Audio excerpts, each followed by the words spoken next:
In our number 10 spot today, we have the Masters of Fire. For a long time, it was believed that our prehistoric human ancestors were the ones who discovered fire, but as it turns out, that just isn't true. The evidence now suggests that Homo erectus, which were the first of our ancestors to walk upright and use tools, are actually the ones who can claim the title of Master of Fire. These guys were the first to learn how to produce a controlled flame and really paved the way for us to harness the power that fire can bring. Researchers have found fire pits in Africa that they have been able to date back 2 million years, which is absolutely wild. We certainly owe a lot to our evolutionary ancestors and all their discoveries, as well as to researchers who help us get a glimpse into what life was like all the way back then. In our number 9 spot today, we have blue eyes. We have known for a while that blue eyes are a genetic mutation, as we once lived in a world where everyone had brown eyes, but what I didn't know is just how far back this mutation goes. The crazy thing is that every single person today with blue eyes, myself included,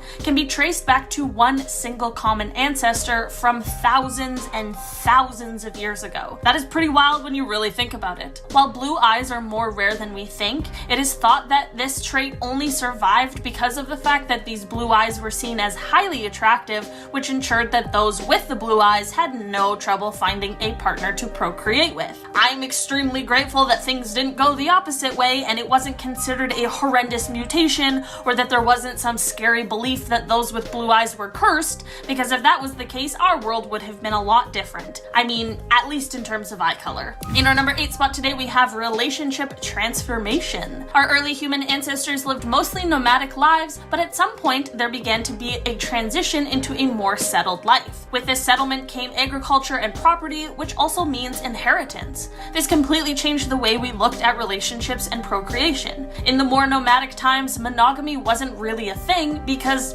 why?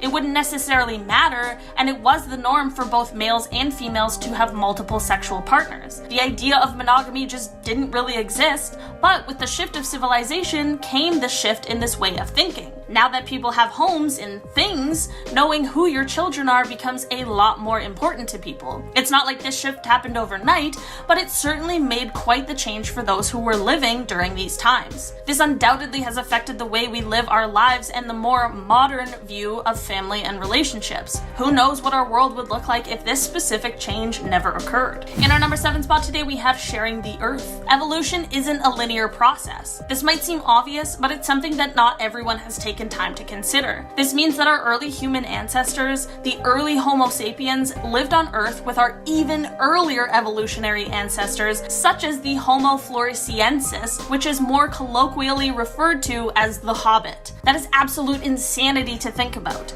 We mostly know about Neanderthals. Thinking about these other hominins existing at the same time is very interesting. It is thought that we continued to live among them as recently as 15,000 years ago. In our number 6 spot today, we have man's best friend. We all know dogs are man's best friend, but just how far back does this bond go? Well, as it turns out, way farther than you may have thought. Evidence shows that around 15,000 years ago, humans began domesticating wolves, which would eventually lead us to dogs. It is thought that the Eurasian gray wolf was the first of all the wolves to be domesticated, although little is known about why this practice originated. There is speculation that it may have happened unintentionally, as the early humans may have shared excess meat with the wolves, which then led to a mutually beneficial relationship or a companionship. Others thought that they were simply domesticated in order to help the early humans hunt. At the end of the day, we may never know for sure, but we do know that the earliest known dog burial dates back to 14,200 years ago. So by that time, dogs were certainly well loved by humans. In our number 5 spot today, we have travel. Thousands and thousands of years ago, the early humans set out to explore areas of the world that they had not been yet, but this was an extreme challenge for them as it involved crossing the sea. The settlement of Australia is the earliest evidence we have of major sea crossing,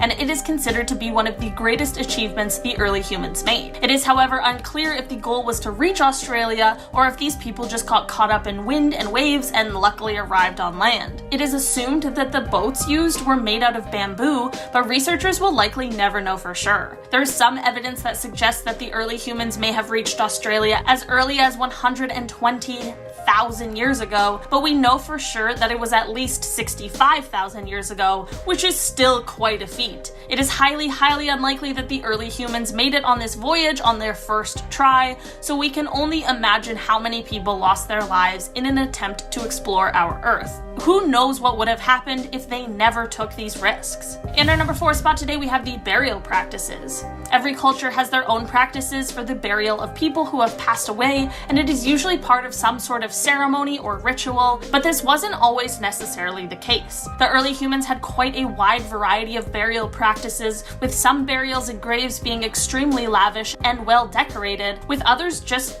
being plain. Researchers have found that men were buried more often than women, and infants were only buried very sporadically and sometimes not even at all. Sometimes bodies would be buried with household items or ornaments that they would have worn while still alive, but researchers just can't seem to figure out exactly why there is such a variety in burials. They have said that there seems to be very little rhyme or reason to it, so it may possibly just be one of those things that is destined to be a mystery to us modern humans. In our number 3 spot today, we have the Neanderthals. For a long time, it was believed that our early human ancestors killed off Neanderthals, which is what led to Homo sapiens taking over, but that is most likely not true at all. Instead, we did interbreed with them, which may have swamped their genetics, but there are some other evolutionary things that may have naturally contributed to the disappearance of Neanderthals. Scientists have been able to come up with a 3D model for what the brain of a Neanderthal would have looked like, and have been able to compare that to the brain of an early human. While Neanderthals had bigger skulls, which meant bigger brains, humans have a much larger cerebellum.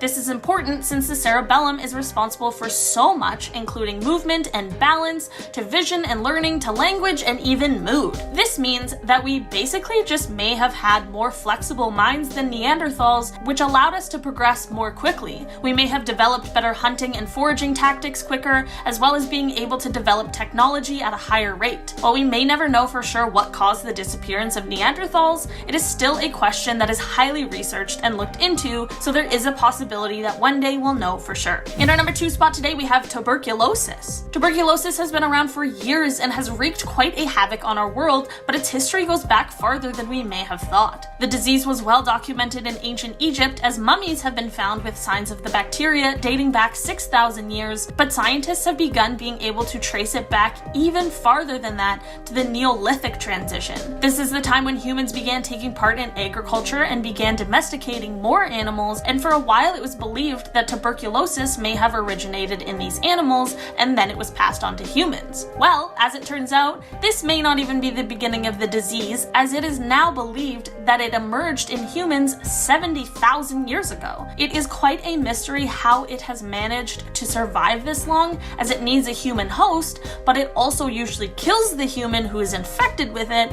But researchers believe that around 20,000 to 30,000 years ago, the bacteria evolved to be able to go dormant in the human host, only to re-emerge decades later. This information is not only crazy, but it may help researchers with the fight against the bacteria in our modern society. In our number 1 spot today, we have the fight for food. In the other parts of these videos, we have talked a lot about the hunting patterns of the early humans, as they obviously did things very differently than we do today, but after scientists were able to piece together what a habitat would have looked like for a human 1.8 million years ago, they have been able to really show what life was like back then. One thing we don't often think about is how much competition there would have been for the early humans to get their food. Without high-powered machinery, humans are certainly knocked down a few pegs in terms of their ability to hunt, and there are other animals on this planet that are much better and naturally equipped. This is what led to there being multiple ways of hunting, because it was a highly stressful activity for them. Sometimes it was better to just scavenge what was left over from a large carnivorous predator, as it could be a huge risk going out and hunting your own meat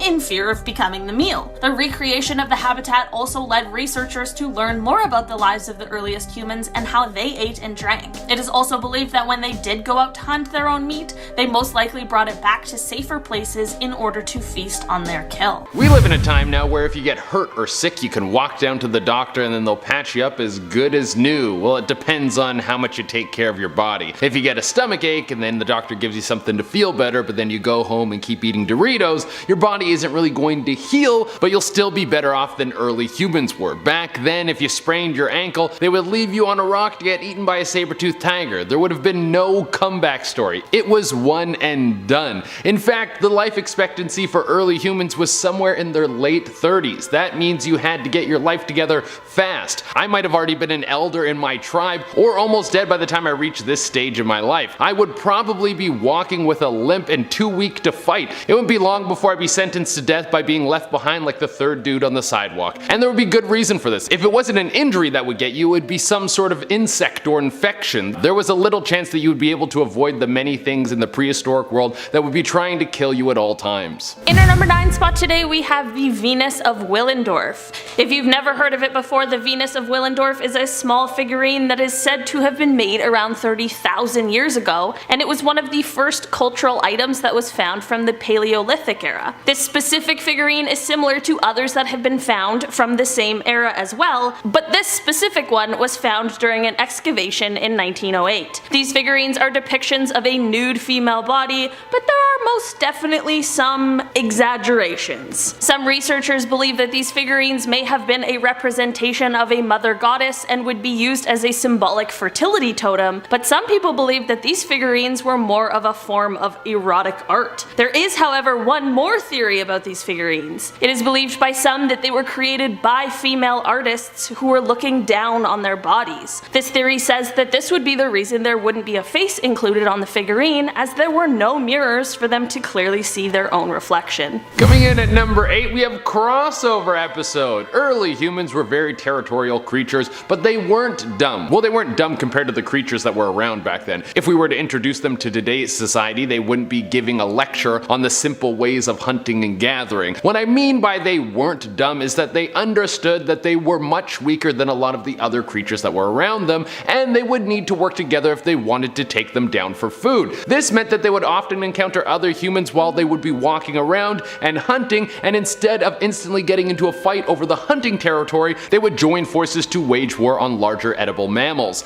Their communications would have been very basic. They probably were mainly using body language and a very simple system of grunts to get their point across, which isn't hard to believe. If you've ever been traveling, then you know you can find a way to talk to people without any sort of common tongue. Now this would be terrible for all the animals in the area. You would now have a team up of prehistoric avengers. In our number 7 spot today, we have extracurriculars. There are illicit substances that have been made by humans, but there are also some that are naturally occurring from nature and our earth. In today's world, drugs are a pretty controversial topic, regardless of the source that they come from, but looking back at our early human ancestors, these things were certainly not as complicated as they are now. There's evidence that has shown researchers that early humans were inhaling drugs before drugs was even a word. There's evidence that they would inhale hallucinogenic smoke through bowls and tubes that they created themselves, which would be used to send them into spiritual trances. Of course, this practice has become more taboo in our modern society, but there certainly is something to be said for how far back these practices date. I have a lot of questions as to how the early humans discovered these things in the first place, but I guess most of their time was spent discovering new things, which is honestly pretty cool. I also want to know how the first human who ever tripped out reacted. There is also apparently evidence that shows that the early humans also created their own alcohol. There's a site in Cyprus that dates back 11,000 years ago that researchers believe was used as a ceremonial site and also as a kind of prehistoric brewery.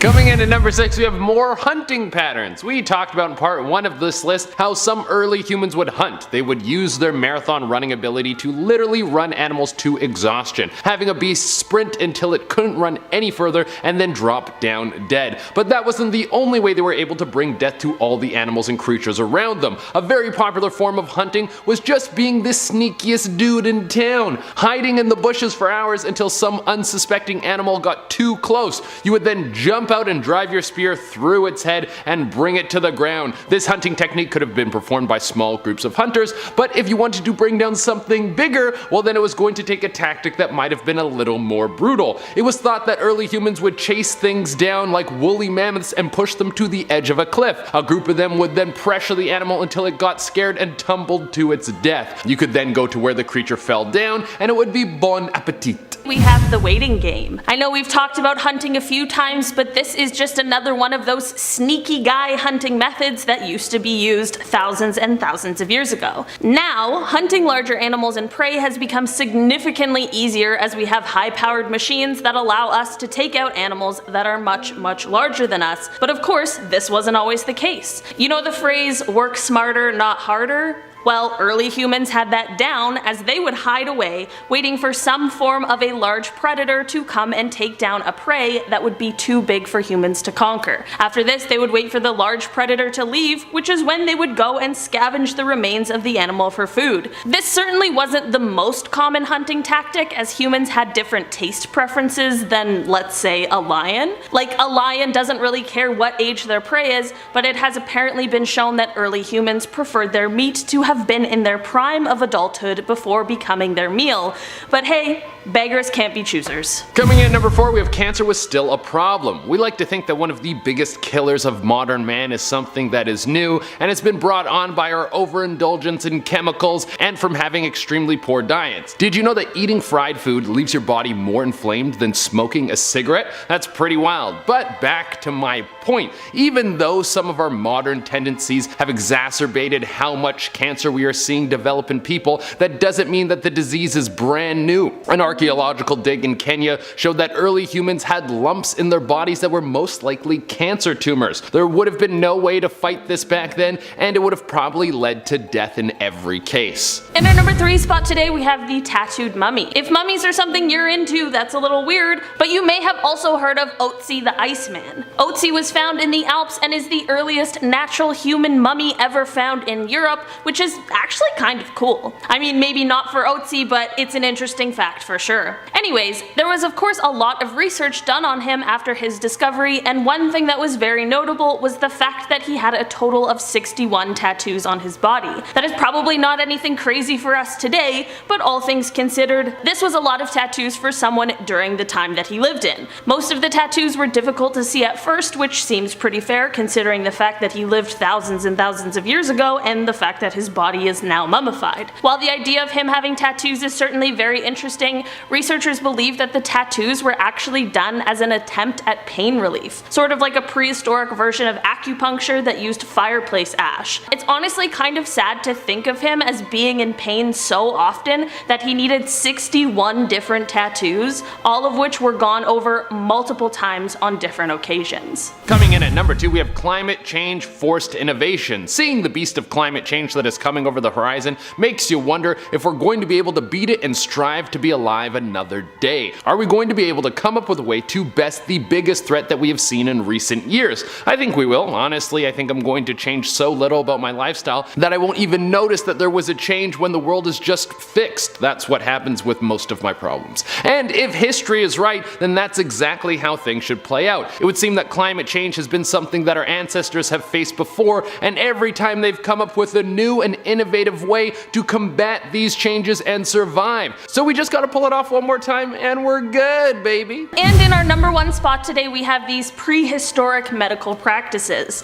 There's never been a great time in history to be in need of medical attention, but from my limited medical knowledge and all the medical advancements we have made, I feel like now is probably a better time than the rest of history. This, however, has of course not stopped people from seeking out medical attention because of course, you have to at least try. Well, as it turns out, there's actually some pretty interesting evidence suggesting the ways that some early humans gave themselves stitches, as well as some evidence on some form of prehistoric brain surgery, if you can believe that. Trepanation is a procedure that involves forming holes in the human skull. This is definitely a thing that was quite common among early humans, but it is highly debated why. Some researchers believe that it was a spiritual practice, but some swear that it was a form of brain surgery. In terms of stitches that were used by early humans, this is a fact that really grosses me out, and it unfortunately involves ants. People would hold an ant above their open wound and wait for the ant to bite the wound with its pincers. After the ant grabbed on, they would then remove the head of the ant so that the pincers would stay in place like a stitch. Honestly, after reading this, I really hope that this was one of the times that the internet was lying to me, and if it's not, I feel incredibly grateful that today's version of stitches doesn't doesn't involve bugs. Coming in at number 10 we have they might have mated with gorillas. Now on the first one of these videos we covered the fact that early humans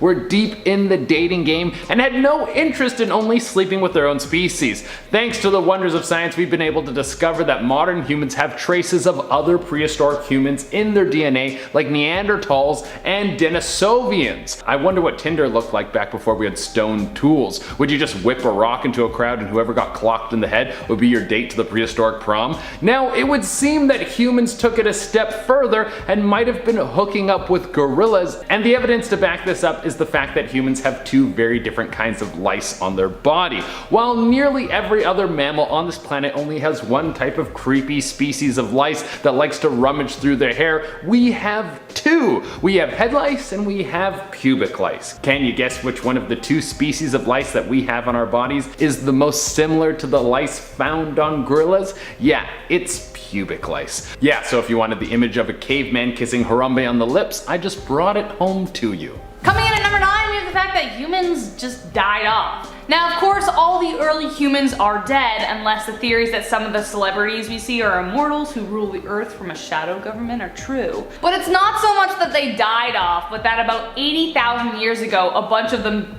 died off.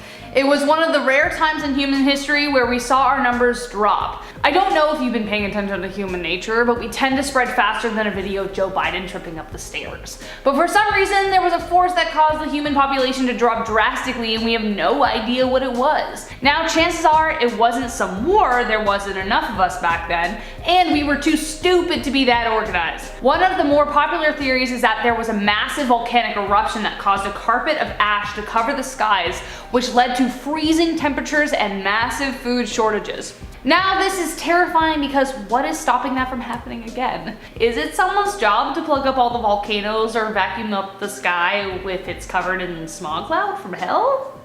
My God, I hope so. Coming in number 8, we have they had a wide range of expressions. Let's start with the cute ones before we move on to the dark ones. Humans were the first creatures that could blush, unless there was some dino that had rosy cheeks. But this was a way humans could show other creatures that they meant no harm. If you look into someone's big doe eyes and they have cheeks that are flush, it doesn't really look like they want to kill you. This primal form of expression is how we were able to communicate with other tribes before we could send texts saying I'll be there in 10 minutes. Now this wasn't the only way that humans could convey their emotions. There's a reason that showing your teeth and furrowing your brow is a signal of aggression. Early humans most likely had to use this face to tell people that it was time to fight, and it would seem that we never lost that ability. Batman is the perfect representation of brow furrowing still being alive and well today.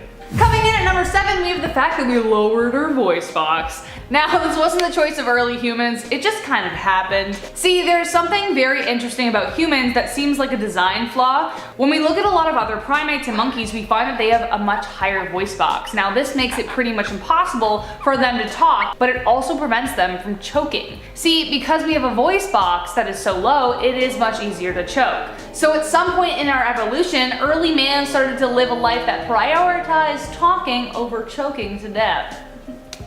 Great. Now, to be fair, it is still pretty hard to choke to death. It does happen, but it's not a commonality. Really, we just need to take smaller bites. And to think we chose the small bites so Fergie could one day make Fergalicious, yeah, I would say that's definitely worth it. Coming in at number 6, we have they had a pretty small dating pool. It's great that now you can go on a plethora of dating apps and find your soulmate without even getting out of bed. But back when we were dragging our knuckles through the mud, we weren't so fortunate. It would seem that early humans had to put a lot more effort into finding someone to reproduce with, and there was a lot less of them to do it with. If we're going to look through our genetic diversity, we are going to find something very strange, that we have some of the lowest amount of genetic diversity of any ape, which makes me wonder, how were we able to make it this far? Well, because we have this information, it leads us to the question of why do humans have such a small pool of genes jiggling around in our bodies, and that is simply because the entire human race probably came from a small tribe in East Africa that was only about 15,000 people. Let me say that again, there's over 7 billion people on this planet,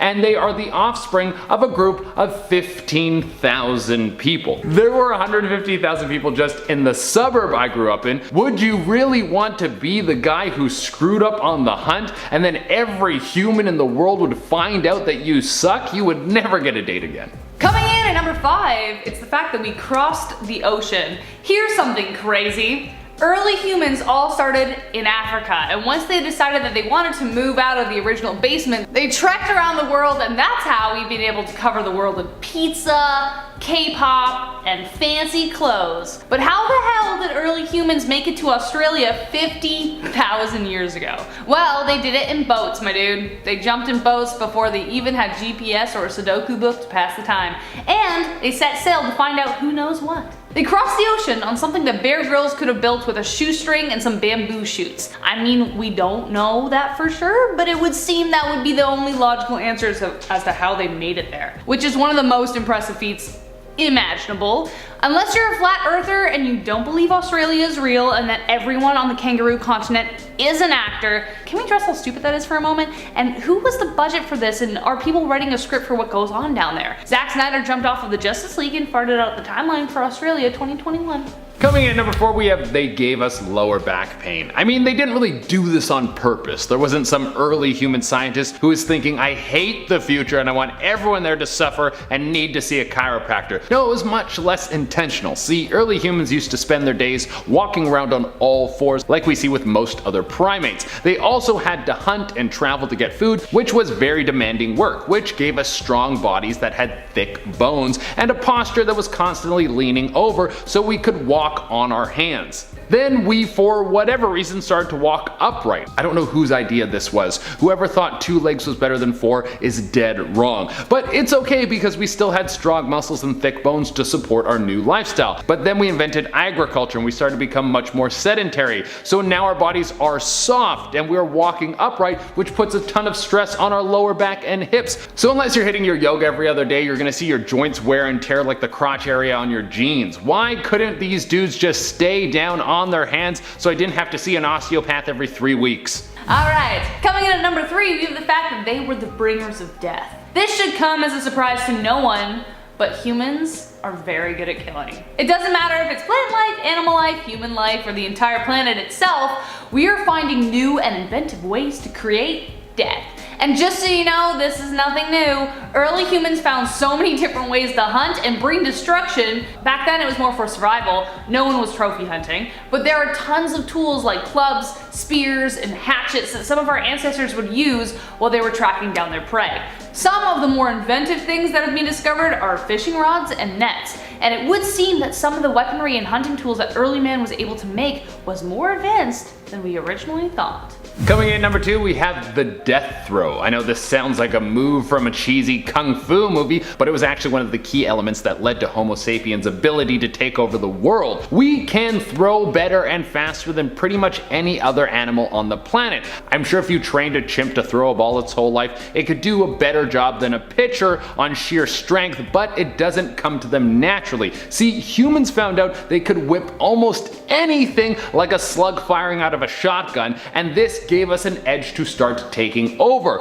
We would first use rocks, but quickly found out that pointy rocks on the end of a stick, aka a spear, would have some of the most stopping power of all time. Coming in number 10, we have hunting patterns. Early humans had a lot of different techniques that they could use to make sure that they were the ones on top of every creature. If it wasn't for them, we wouldn't have been able to get to the point where we don't have to hunt anymore, and we're talking about cloning meat. Some of those factors were that humans can hunt in groups, that they can make weapons, and that they can throw spears over hands. All of these things were advantages over early hominids, but the most terrifying of all of them was the fact that early humans could run animals to death. A skill that humans have over other creatures is the ability to run long distances for extended periods of time. Other animals are much better sprinters, but something that separates us is the ability to run marathon lengths or longer. So a way humans would hunt would be to chase down its prey and have it sprint away, while humans were just jogging. When the animal thinks it's safe, it might relax for a moment,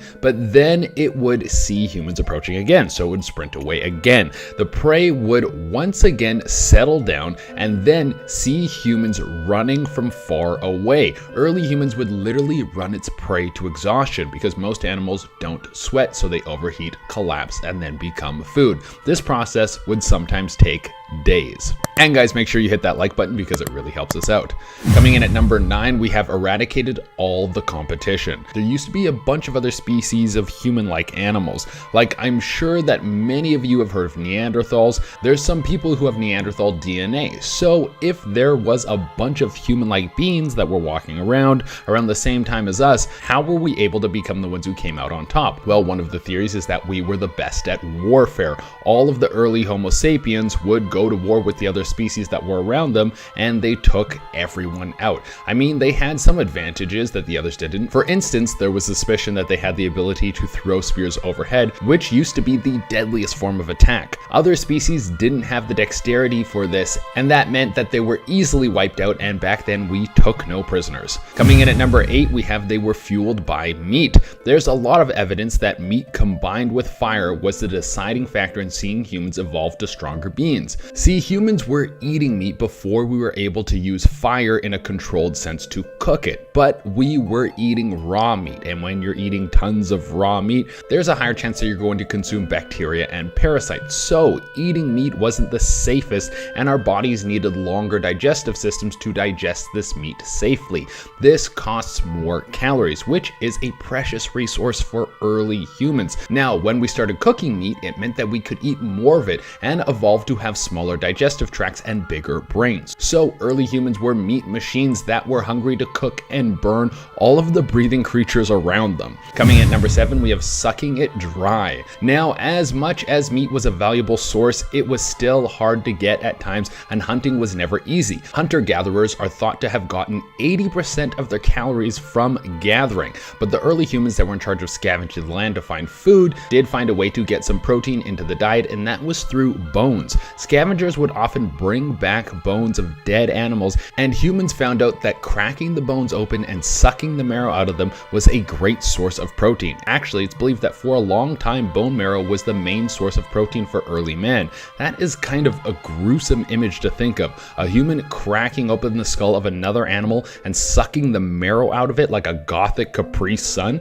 But back then, you didn't have the fine skills of a barbecue pitmaster. Sucking on some bones must have been delicious and a delicacy of its time. You would have to fight off other creatures just so you could taste that good marrow. Coming in at number 6, we have rub some dirt on it. You know that old saying, rub some dirt on it. That's supposed to be a sign of grit, something that sounds ridiculous, something that won't actually do anything for you and will probably make you feel even worse than when you first got hurt.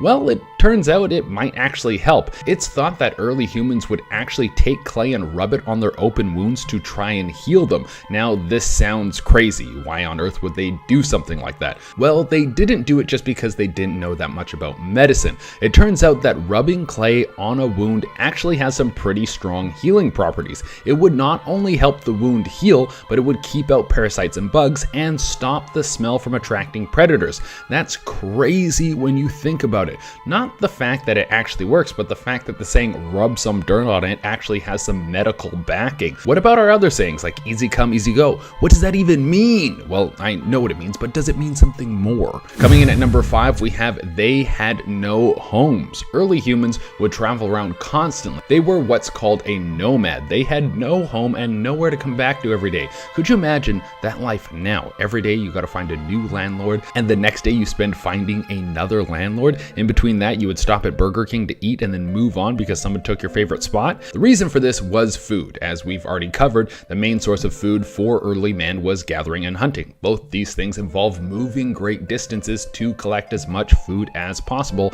and chase down animals. Now, it wouldn't make sense to travel hundreds of miles away from your home to get food and then burn all those calories to get back. So you would just set up shop in a new place and keep going. But once we figured out agriculture, then we would grow food in one place and start breeding livestock. Then we started sitting down a lot more and hanging out for most of the day. Coming in at number 4, we are evolving faster. Early humans were too slow. It took them 5 million years just to go from rocks to iPhone 12. If I were in charge of all of this, we would already have robots that we can go on dates with and junk food that is way healthier than salad. But for real, there are some scientists that not only believe we are still evolving, but we are evolving faster. We could in fact be evolving 100 times faster than when we first discovered agriculture. This seems strange to me because it would seem that we don't need to evolve anymore anymore because science is evolving for us, but that could be exactly why we're evolving at such a high pace. We are now exposing our body and ourselves to so many new things, new foods, new information, new chemicals, new climates. Some of us are even going into space. The body is now in hyperdrive just to try and keep up with everything we're putting it through. Coming in at number 3, we have Homo sapiens were creatures of love. I don't mean that in the sense that they were all about peace. No, not at all. We already covered how early humans might have gone out of their way to take out every other human-like thing on the planet. But they also went out of their way to mate with all the other human-like species. Many people today have traces of other species in their body, like Neanderthals or Homo erectus and many others. So it would seem that some of us would want war and the others just wanted love, man. Now, why did humans have such an open door policy when it came to procreation? Well, we still don't know that. And it might give another answer as to what happened to all these other species. They might have just been bred out of existence. There's a chance that Homo sapien DNA was just that strong. And these other dudes got pushed out, just like how today blue eyes and red hair are starting to disappear. Coming in at number 2, we have they would banish you. There is a ton of evidence that shows early humans were very social animals. Way before we even knew how to build fires to hang around, we were gathering in groups. I wonder what we used to hang around before fires and water coolers. Maybe it was like a pile of bones or really cool rock. But because humans have always been such social animals, being sent out on our own would have been one of the worst punishments that you could ever receive. This would put you at risk for several reasons. For one, it would strain your mental health. I know that seems like a silly thing to say for early man, but they would be able to feel the stress of being alone for a long time. This would put them at the risk of dying from other animals. You would have no one to look over your shoulder, and predators always look for the weak one that's separated from the pack. But this would also make it hard for you to get food. You would have to scavenge all by yourself and it would be extremely hard to hunt. And coming in at the number 1 spot, we have the age of metals. There is a time in prehistory when early man discovered metal. This was pretty simple metal, but as you can imagine back then, this would have been like discovering the nuclear bomb. So there was a short period of time where there were certain tribes that had access to metal and other tribes were literally still using stones and sticks. Now, what do you think happened in that time? Do you think that they were nice and they went around showing everyone how to use these new metals so they could make the whole world a better place and we would one day all surf the internet? No way, Jose. During that time, there was massive bloodshed as tribes who had the edge knew what metal was and how to use it, and they would use it to attack the more primitive tribes. I mean, every time there's a technological advancement today, the same thing happens.